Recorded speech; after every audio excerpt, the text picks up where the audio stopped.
My dear students, welcome to NK Baba chemistry classes. आप जानते हैं कि एग्ज़ाम का बहुत कम समय है और अच्छा रिजल्ट लाना है। क्या करना होगा? प्रैक्टिस करना होगा। किसका प्रैक्टिस करना होगा? क्वेश्चन का प्रैक्टिस करना होगा। कैसा क्वेश्चन हो? प्रीवियस क्वेश्चन हो, क्वेश्चन बैंक का हो, क्वेश्चन जो पूछा हुआ क्वेश्चन हो, उसको पढ़िए।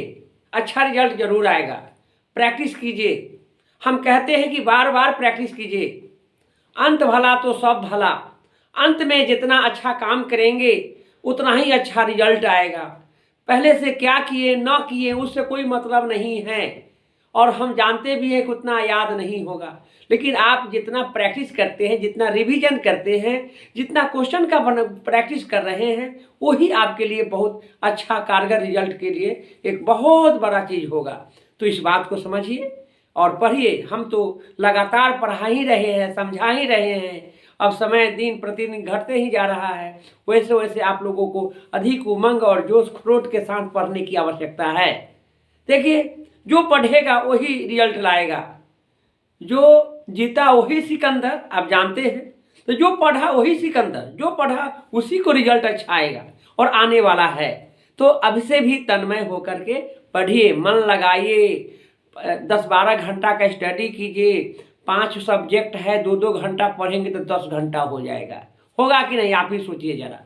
तो 10 घंटा यानी प्रत्येक सब्जेक्ट पर 2 घंटा अभी समय नहीं दीजिएगा तो कैसे अच्छे रिजल्ट की सोच बनाइएगा। तो मैं कहता हूँ कि बार बार प्रैक्टिस कीजिए और इधर उधर की बात छोड़िए। तो आइए, अब हमने पिछले क्लास में आपको 2021 का क्वेश्चन प्रैक्टिस कराते आ रहे हैं, और बेहतर क्वेश्चन है। उसमें 70 गो क्वेश्चन रखा गया है। उन 70 क्वेश्चन का यदि आप प्रैक्टिस कर लेते हैं बहुत अच्छा रिजल्ट आएगा आप लोगों को।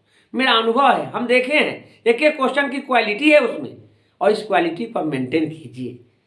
तो देखिए, नेक्स्ट क्वेश्चन हमने क्वेश्चन बैंक से ही लिया है और अच्छा क्वेश्चन है। यह एल्डिहाइड, कीटोन और कार्बोक्सिलिक अम्ल चैप्टर से लिया गया क्वेश्चन है। निम्नलिखित में किसमें एल्डोल संघनन अभिक्रिया होता है? एल्डोल संघनन की बात कर रहा है। आप देखेंगे एनसीईआरटी बुक को ना, मैं एनसीईआरटी से ही रख दिया है उठा करके, और एल्डोल एक चैप्टर आएगा, क्रॉस संघनन, एल्डोल एल्डोल ये सब आएगा, कीटोल आएगा। यानी एल्डोल है तो एल्डिहाइड होगा। आप इतना ही जानिए कि एल्डोल है तो एल्डिहाइड होगा। एल्डिहाइड का पहचान है CHO। तो देखिए CHO है, इसमें नहीं है, इसमें भी CHO है, इसमें CH है। एक होता है इसी बीच हट गया, ईथर है।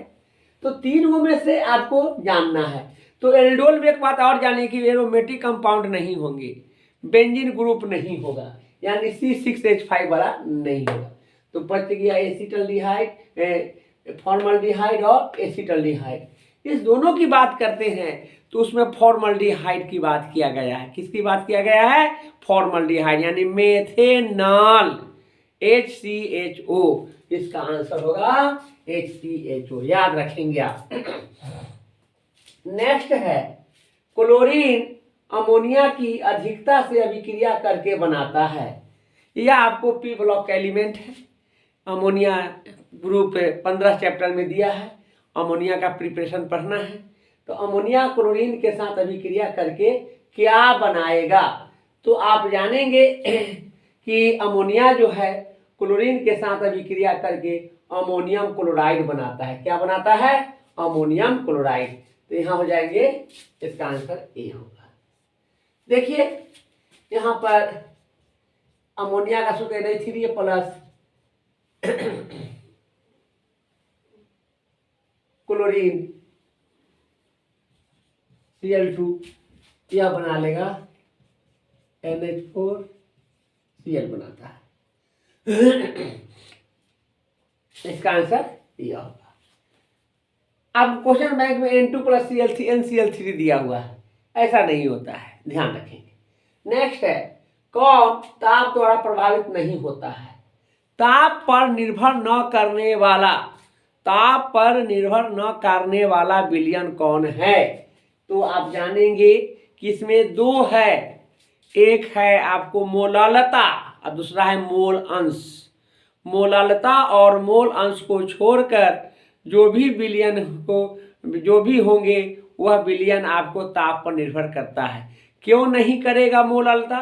तो आप जानेंगे कि मोलालता और मोल अंश दोनों में केवल द्रव्यमान है, उसमें आयतन नहीं है। जिस विलयन में आयतन होगा वह ताप पर निर्भर करेगा। चार्ल्स का नियम कहता है कि किसी गैसों का आयतन ताप के समानुपाती होता है। यानी आयतन है तो ताप पर निर्भर करेगा, आयतन नहीं है तो ताप पर निर्भर नहीं करेगा।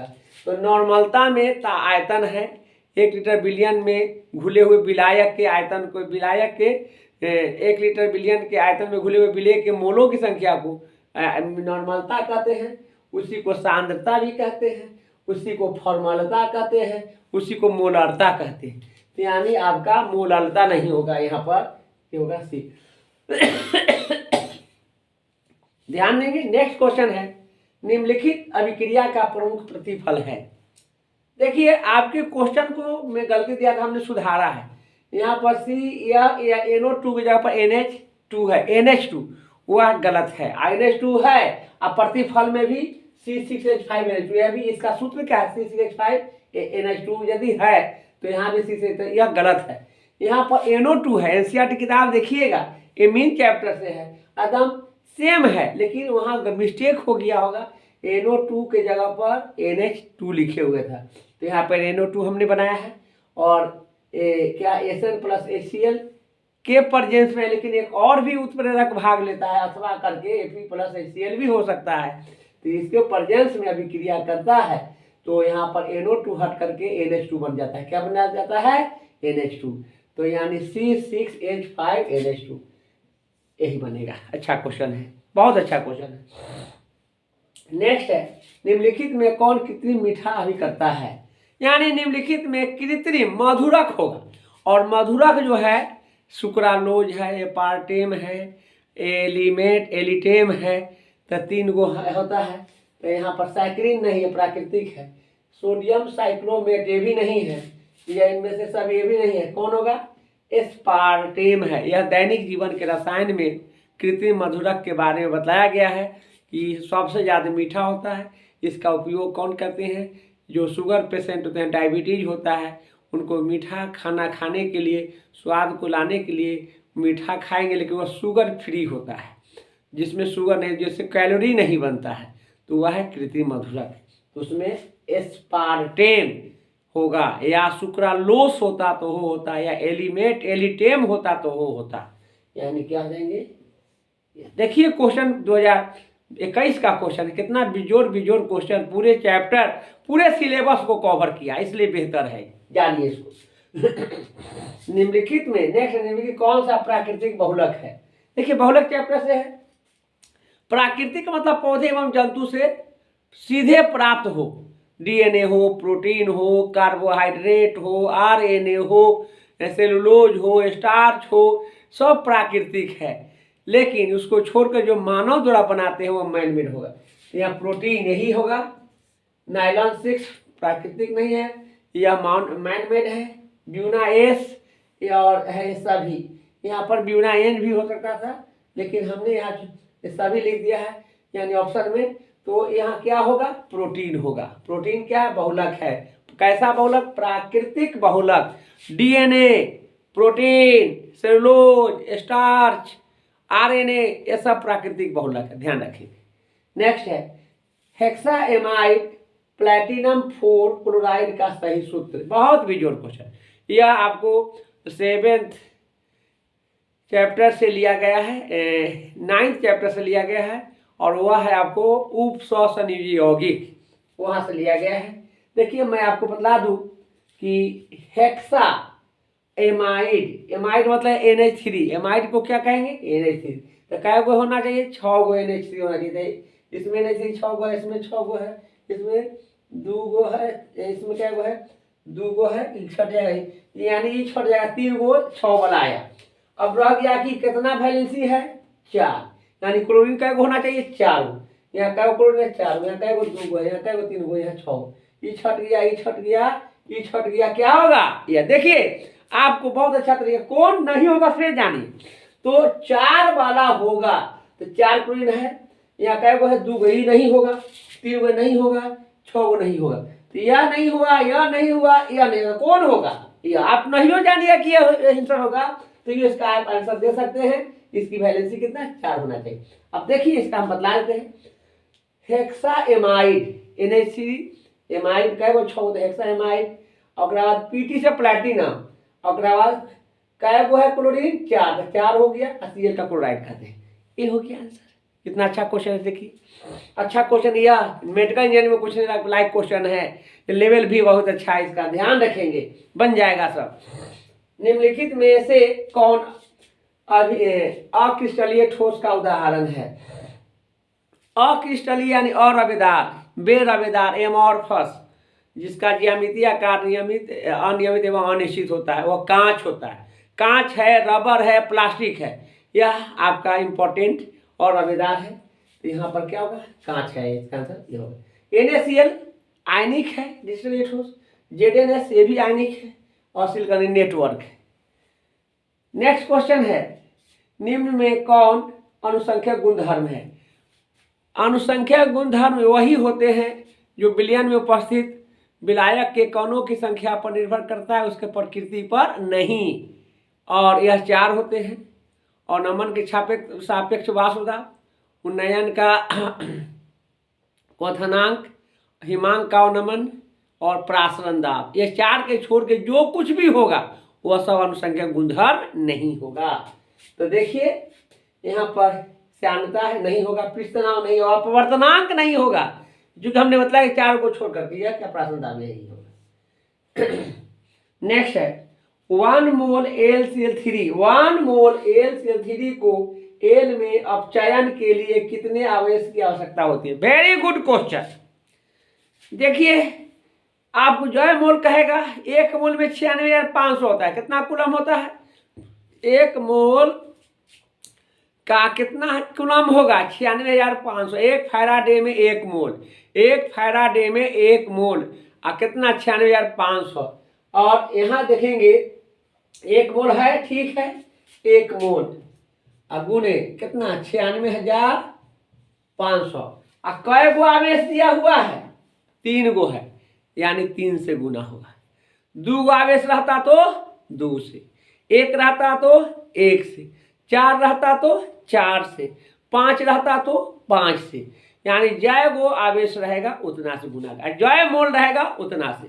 और कितना चाहे फैराडे में मान कितना होता है? 96,500।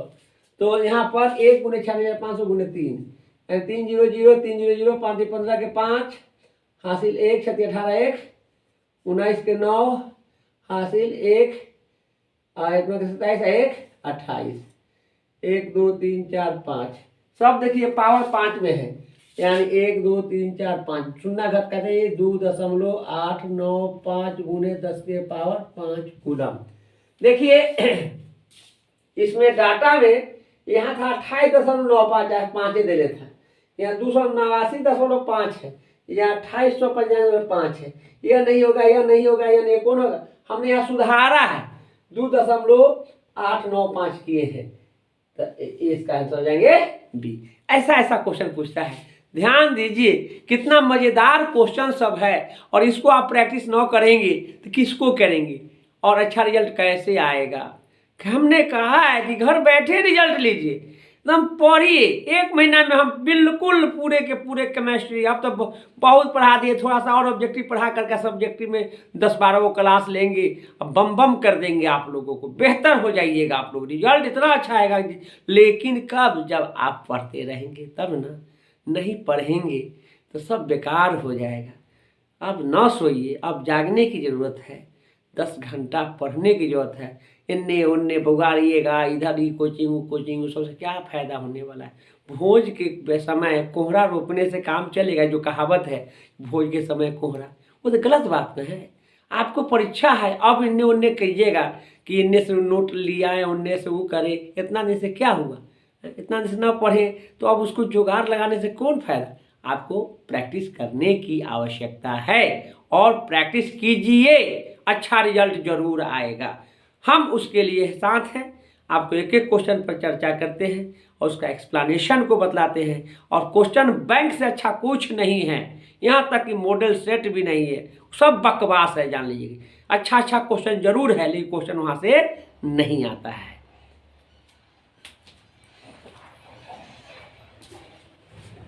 तो नेक्स्ट क्वेश्चन है, अभिकारक अणुओं के उत्पाद परिवर्तित होने के लिए आवश्यक न्यूनतम ऊर्जा होती है। गतिज ऊर्जा, स्थितिज ऊर्जा, संक्रियन ऊर्जा, सभी। ध्यान देंगे, यह जो क्वेश्चन है केमिकल काइनेटिक्स से लिया गया है और इसमें एक अभिकारक होता है और दूसरा उत्पाद। अभिकारक यानी रिएक्टेंट, और रिएक्टेंट का जो कंपोनेंट होगा और उसका ग्राफ जो है बढ़ करके एक ऊंचाई पर जाते हैं, उसके बाद फिर ग्राफ नीचे की ओर करके प्रोडक्ट में होते हैं। यानी रिएक्टेंट और प्रोडक्ट, यानी अभिकारक और उत्पाद के बीच का जो टॉप पोजीशन होता है उस पोजीशन को संक्रियन ऊर्जा कहते हैं। क्या कहते हैं? तो संक्रियन ऊर्जा कहते हैं। उत्पाद में परिवर्तन करने आवश्यक न्यूनतम ऊर्जा जो होती है वह होंगे संक्रियन ऊर्जा। बहुत इंपॉर्टेंट क्वेश्चन है यह, संक्रियन ऊर्जा का परिभाषा में ही आता है यह। नेक्स्ट है, निम्नलिखित में से कौन सा यौगिक जल में विलेय होता है यानी घुलनशील होता है? तो एक बात जानिए, कार्बन का कोई भी यौगिक होगा वह पानी में, जल में अविलेय होता है, अघुलनशील होता है। लेकिन घुलने, कोई जब घुलेगा तो एक कंडीशन है उसमें। क्या कंडीशन है? कि उसमें हाइड्रोजन बॉन्ड हो, हाइड्रोजन बंधन होगा। जिस कार्बनिक यौगिक में हाइड्रोजन बंधन होगा वही पानी में घुलता है, नहीं तो नहीं घुलेगा। तो आप देखते हैं कार्बनिक यौगिक का क्या मतलब, कार्बन का यौगिक। कार्बन का यौगिक जैसे देखिए, आपको मैं बता दूं, बेंजीन है, ईथर है, मिट्टी तेल है, किरासन तेल है, पेट्रोल है, डीजल है, यह सब पानी में नहीं घुलता है। काहेला नहीं घुलता है कि सब में हाइड्रोजन बंधन नहीं है। हम कैसे जाने किसी चीज में हाइड्रोजन बंधन है? तो हाइड्रोजन बंधन के लिए आपको एक चीज को ध्यान में रखना होगा, वह है आपको है क्या, जान लीजिए कि उसमें हाइड्रोजन के साथ O रहे या H रहे या N रहे। हाइड्रोजन के साथ O, F या N।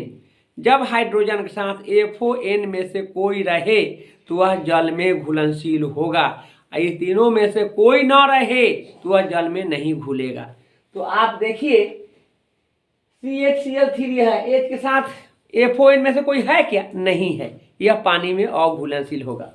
यहाँ देखिए C2H5OH है, यहाँ C2H5 है, O है, C2H5 है। यानी आप देखेंगे कि ईथर है। क्या है? ईथर है। तो C के साथ क्या है? आपको O है। C के साथ क्या है? O है, इसलिए पानी में नहीं घुलेंगे। यहाँ C के साथ क्या है? Cl है। यहाँ देखिए C के साथ, H के साथ क्या है? O है। इधरों से देखिए H के साथ O है, इधर देखिए H के साथ क्या है? O है। इसलिए यह, इसमें हाइड्रोजन बॉन्ड है, हाइड्रोजन बॉन्ड है, इसलिए यह पानी में क्या हो जाएंगे? घुल जाएंगे। यानी H के साथ FO, N में से कोई रहे तो वह जल में घुलनशील होगा, और FO, N में से नहीं रहे कोई तो वह जल में नहीं घुलेगा। नेक्स्ट क्वेश्चन है, भौतिक अधिशोषण में लगभग ऊष्मा उत्सर्जित होता है किसमें? किलोजूल प्रति मोल में। एक बात जानिए, यह आपको भौतिक अधिशोषण और रासायनिक अधिशोषण पृष्ठ रसायन का ही है, दोनों में अंतर में भी इस बार का क्वेश्चन हम सेट करेंगे, आएगा भौतिक और रासायनिक अधिशोषण। तो भौतिक अधिशोषण जो होते हैं वह उसमें वांडर वाल बल होते हैं और वह अवस्था में परिवर्तन करता है, और उसके लिए जो न्यूनतम ऊर्जा होते हैं वह 20 होता है और अधिकतम कितना है? 40 है। यानी उसका रेंज कितना होगा? 20 से लेकर 40 तक का होता है। ये NCERT में लिखा हुआ है बात। तो यह इसका आंसर क्या हो जाएंगे? आपको 20 से 40। देखिए कितना बढ़िया क्वेश्चन है, क्वेश्चन सेटर का कितना दिमाग है कि किताब के एक एक पॉइंट से अच्छा अच्छा क्वेश्चन को यहाँ पर रखा है। और 70 क्वेश्चन भी है इसमें आपको 2021 के सेट में, जिस भले ही 35 का जवाब दें, लेकिन 70 क्वेश्चन पूरे किताब से मिलाकर का अच्छे अच्छे क्वेश्चन है, इससे सभी को प्रैक्टिस कर लेने में अच्छा रहेगा। नेक्स्ट है SN2 SN2 जो है और SN1 दो को होता है। और यह है आपको हैलो एल्केन और हैलो एरीन, एक चैप्टर है पहले वाला, वह है आपको क्या कहते हैं, वह मैकेनिज्म है, वहाँ से पूछा है, अच्छा क्वेश्चन है। तो SN2 क्रियाविधि में निर्माण होता है कार्बोकेटाइन, संक्रमण अवस्था, कार्बोरिनाइन, रिनाइन वाला होता है, मैकेनिज्म है। इसका आंसर क्या जाएगा? तीनों को यहाँ पर हम ऑप्शन डाले हैं। नेक्स्ट है कार्बोनिल समूह, बहुत भी जोर क्वेश्चन। कार्बोनिल समूह मतलब कार्बन मोनोऑक्साइड CO, और कार्बन मोनोऑक्साइड कार्बन CO में कार्बन ऑक्सीजन के बीच डबल बॉन्ड बनता है, और डबल बॉन्ड बनता है तो उसमें संकरण जो होंगे प्रसंकरण वो sp2 होगा। सिंगल बॉन्ड में sp3, डबल बॉन्ड में sp2, और ट्रिपल बॉन्ड रहता तो sp हो, तो यहाँ पर हो जाएंगे sp2। अच्छा क्वेश्चन है, आपको क्वेश्चन गलत दिले है, क्वेश्चन बैंक के जो ऑप्शन है वो sp3 दिया है, बहुत गलत है, इसमें उस पर भरोसा करना नहीं है कि वही सही है, एंड इसलिए तो मैं आप लोगों को पढ़ा रहा हूँ, कहता हूँ कि पढ़िए आप लोग, यह हम बहुत अच्छा क्वेश्चन सेट किए हैं, इसको पढ़िएगा आप लोग। अब नेक्स्ट है फॉर्मल्डिहाइड को NaOH के विलयन के साथ गर्म करने पर प्राप्त होता है फॉर्मिकम, acetone, methyl alcohol, ethyl alcohol. यहाँ पर बनेंगे मेथाइल अल्कोहल बनेगा। फॉर्मल्डिहाइड को जब सोडियम हाइड्रोक्साइड के साथ अभिक्रिया कराते हैं तो उसमें जो आपको OH जो सोडियम हाइड्रोक्साइड के साथ होते हैं वह आपको इसमें आ जाते हैं, और यह मेथाइल अल्कोहल अर्थात मेथेनॉल बनाता है। बहुत अच्छा क्वेश्चन है। नेक्स्ट है अभिक्रिया C6H5N डबल बॉन्ड N, और ये है बेंजीन डाइजोनियम क्लोराइड, इसको कहते हैं, क्या कहते हैं, बेंजीन डाइजोनियम क्लोराइड। और यह जो है आपको नाइट्रिक हाइड्रोनियम आयन के प्रेजेंस में अभिक्रिया करके जो उत्पाद बनाता है वह फिनॉल बनाएगा। क्या बनाएगा? फिनॉल। बहुत इंपॉर्टेंट क्वेश्चन है, ध्यान में रखेंगे। नेक्स्ट है आपको अभिक्रिया क्या है, हेलो बेंजीन, और को किसके साथ, सोडियम के साथ, किसके प्रेजेंस में, ईथर के प्रेजेंस। यह भी जोर क्वेश्चन है, यह आपको फिटिक अभिक्रिया है। यह हाइलो एल्केन और हाइलो एरीन जो आपको चैप्टर यूनिट 10 में है वहाँ से लिया गया है, और यह डाइफिनाइल बनाता है। क्या बनाता है? डाइफिनाइल। ये दोनों इसमें से X और 2Na बाहर X निकल गया और बच गया C6H5 और C6H5 दोनों जुट जाएगा तो 2 फिनाइल हो गया। यह आपको बहुत इंपॉर्टेंट, एक बार और क्वेश्चन ही पूछे हुए हैं। और यह अभिक्रिया देने वाला जो है वह कौन है? फिटिक है। क्या है? फिटिक। देखिए यहाँ पर 3 प्रकार का अभिक्रिया, ऊर्ज रिएक्शन है, एल्केन देता है, ऊर्ज फिटिक देता है, एक अलग है, और यहाँ पर फिटिक अभिक्रिया जो है वह डाइफिनाइल देता है। अच्छा क्वेश्चन है, इसको ध्यान में रखेंगे।